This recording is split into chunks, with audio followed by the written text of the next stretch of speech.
ओम श्री परमात्मने नमः। श्रीमद्भगवद्गीता अध्याय 3 भाग 2। श्री भगवान बोले, परंतु हे अर्जुन, जो मनुष्य मन से इंद्रियों पर नियंत्रण करके आसक्ति रहित होकर निष्काम भाव से कर्मेंद्रियों समस्त इंद्रियों के द्वारा कर्म योग का आचरण करता है, वही श्रेष्ठ है। मन से इंद्रियों को वश में करने का तात्पर्य है कि विवेकवती बुद्धि के द्वारा मन और इंद्रियों से स्वयं का कोई संबंध नहीं है, ऐसा अनुभव करना। मन से इंद्रियों का नियमन करने पर इंद्रियों का अपना स्वतंत्र आग्रह नहीं रहता, अर्थात उनको जहाँ लगाना चाहें वहीं वे लग जाती हैं और जहाँ से उनको हटाना चाहें वहाँ से वे हट जाती हैं। इसलिए भगवान कहते हैं कि कर्मों का त्याग करने की आवश्यकता नहीं है, प्रत्युत आसक्ति रहित होकर कर्म करने की आवश्यकता है। जब कर्म अपने लिए ना करके दूसरों के हित के लिए किया जाता है, तब वह कर्म योग कहलाता है। अपने लिए कर्म करने से अपना संबंध कर्म तथा कर्म फल के साथ हो जाता है और अपने लिए कर्म ना करके दूसरों के लिए कर्म करने से कर्म तथा कर्म फल का संबंध दूसरों के साथ तथा परमात्मा का संबंध अपने साथ हो जाता है। इस प्रकार देश, काल, परिस्थिति आदि के अनुसार प्राप्त कर्तव्य कर्म को निस्वार्थ भाव से करना कर्म योग का आरंभ है। कर्म योगी साधक दो तरह के होते हैं। एक, जिसके भीतर कर्म करने का वेग, आसक्ति, रुचि तो है, पर अपना कल्याण करने की इच्छा मुख्य है। ऐसे साधक के लिए नए नए कर्म आरंभ करने की आवश्यकता नहीं है। उसके लिए केवल प्राप्त परिस्थिति का सदुपयोग करने की ही जरूरत है।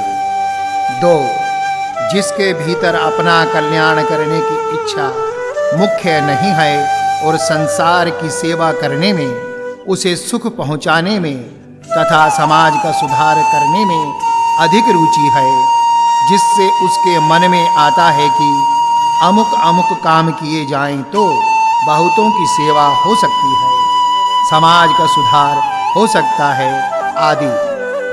ऐसा साधक अगर नए नए कर्मों का आरंभ कर भी दे तो कोई हर्ज नहीं है। हाँ, नए कर्मों का आरंभ केवल कर्म करने की आसक्ति मिटाने के लिए ही किया जाना चाहिए। साधक का जब अपना कल्याण करने का विचार होता है, तब वह कर्मों को साधन में विघ्न समझकर उनसे उपराम होना चाहता है, परंतु वास्तव में कर्म करना दोषी नहीं है, प्रत्युत कर्मों में सकाम भाव ही दोषी है। अतः भगवान कहते हैं कि बाहर से इंद्रियों का संयम करके भीतर से विषयों का चिंतन करने वाले मिथ्याचारी पुरुष की अपेक्षा आसक्ति रहित होकर दूसरों के हित के लिए कर्म करने वाला श्रेष्ठ है। वास्तव में मिथ्याचारी पुरुष की अपेक्षा स्वर्ग आदि की प्राप्ति के लिए सकाम भाव पूर्वक कर्म करने वाला भी श्रेष्ठ है। फिर दूसरों के कल्याण के लिए निष्काम भाव पूर्वक कर्म करने वाला कर्म योगी श्रेष्ठ है। इसमें तो कहना ही क्या है। श्री भगवान बोले, तू शास्त्र विधि से नियत किए हुए कर्तव्य कर्म कर, क्योंकि कर्म ना करने की अपेक्षा कर्म करना श्रेष्ठ है, तथा कर्म ना करने से तेरा शरीर निर्वाह भी सिद्ध नहीं होगा। नियतम कुरु कर्म त्वम, शास्त्रों में विहित तथा नियत 2 प्रकार के कर्मों को करने की आज्ञा दी गई है। विहित कर्म का तात्पर्य है सामान्य रूप से शास्त्रों में बताया हुआ आज्ञा रूप कर्म, जैसे व्रत, उपवास, उपासना आदि। इन विहित कर्मों को संपूर्ण रूप से करना एक व्यक्ति के लिए कठिन है, परंतु निषिद्ध कर्मों का त्याग करना सुगम है। विहित कर्म को न कर सकने में उतना दोष नहीं है जितना निषिद्ध कर्म का त्याग करने में लाभ है। जैसे झूठ ना बोलना, चोरी ना करना, हिंसा ना करना इत्यादि।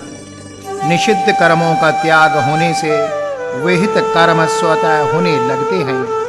नियत कर्म का तात्पर्य है वर्ण, आश्रम, स्वभाव एवं परिस्थिति के अनुसार प्राप्त कर्तव्य कर्म, जैसे भोजन करना, व्यापार करना, मकान बनवाना, मार्ग भूले हुए व्यक्ति को मार्ग दिखाना आदि। कर्म योग की दृष्टि से जो वर्ण धर्मानुकूल शास्त्र विहित कर्तव्य कर्म प्राप्त हो जाए, वह चाहे घोर कर्म हो या सौम्य नियत कर्म ही है। यहाँ नियतम कुरु कर्म पदों से भगवान अर्जुन से कहते हैं कि क्षत्रिय होने के नाते अपने वर्ण धर्म के अनुसार परिस्थिति से प्राप्त युद्ध करना तेरा स्वाभाविक कर्म है।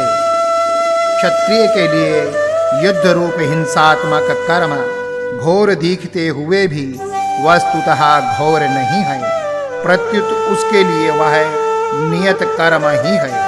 वास्तव में तो स्वधर्म और नियत कर्म दोनों एक ही हैं। यद्यपि दुर्योधन आदि के लिए भी युद्ध वर्ण धर्म के अनुसार प्राप्त कर्म है, तथापि वह अन्याय युक्त होने के कारण नियत कर्म से अलग है, क्योंकि वे युद्ध करके अन्याय पूर्वक राज्य छीनना चाहते हैं। अतः उनके लिए यह युद्ध नियत तथा धर्म युक्त कर्म नहीं है। हे अर्जुन, तेरी कर्म ना करने में आसक्ति न हो। कारण यह है कि कर्तव्य कर्मों से जी चुराने वाला मनुष्य प्रमाद, आलस्य और निद्रा में अपना अमूल्य समय नष्ट कर देगा अथवा शास्त्र निषिद्ध कर्म करेगा, जिससे उसका पतन होगा। स्वरूप से कर्मों का त्याग करने की अपेक्षा कर्म करते हुए ही कर्मों से संबंध विच्छेद करना श्रेष्ठ है। कारण कि कामना, वासना, फलासक्ति, पक्षपात आदि ही कर्मों से संबंध जोड़ देते हैं, चाहे मनुष्य कर्म करे अथवा ना करे। कामना आदि के त्याग का उद्देश्य रखकर कर्म योग का आचरण करने से कामना आदि का त्याग बड़ी सुगमता से हो जाता है। अर्जुन की कर्मों से आरुचि है, अर्थात उनके मन में कर्म ना करने का आग्रह है।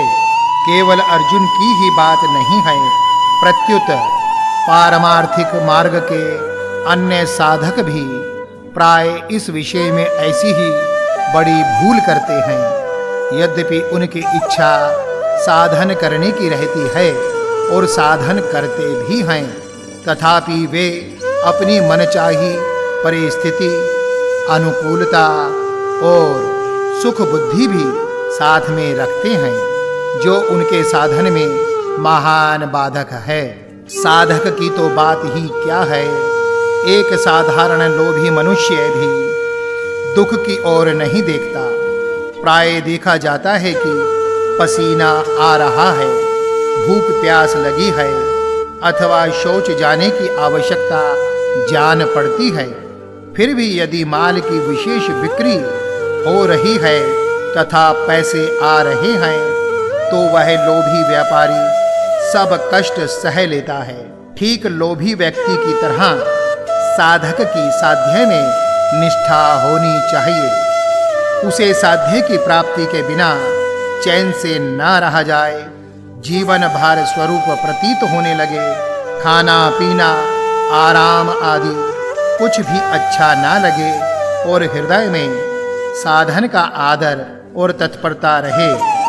साध्य को प्राप्त करने की उत्कंठा होने पर देरी तो असह्य होती है, पर वह जल्दी प्राप्त हो जाए, यह इच्छा नहीं होती। साधक को भोग और ऐश्वर्य बुद्धि से कोई भी कर्म नहीं करना चाहिए, क्योंकि ऐसी बुद्धि में भोगासक्ति और कामना रहती है, जिससे कर्म योग का आचरण नहीं हो पाता। निर्वाहा बुद्धि से कर्म करने पर भी जीने की कामना बनी रहती है, अतः निर्वाहा बुद्धि भी त्याज्य है। साधक को केवल साधन बुद्धि से ही प्रत्येक कर्म करना चाहिए। सबसे उत्तम साधक तो वह है जो अपनी मुक्ति के लिए भी कोई कर्म ना करके केवल दूसरों के हित के लिए ही कर्म करता है। कारण कि अपना हित दूसरों के लिए कर्म करने से होता है, अपने लिए कर्म करने से नहीं। दूसरों के हित में ही अपना हित है। कर्म संसार के लिए है और संसार से संबंध विच्छेद होने पर परमात्मा के साथ योग अपने लिए है। इसी का नाम कर्म योग है।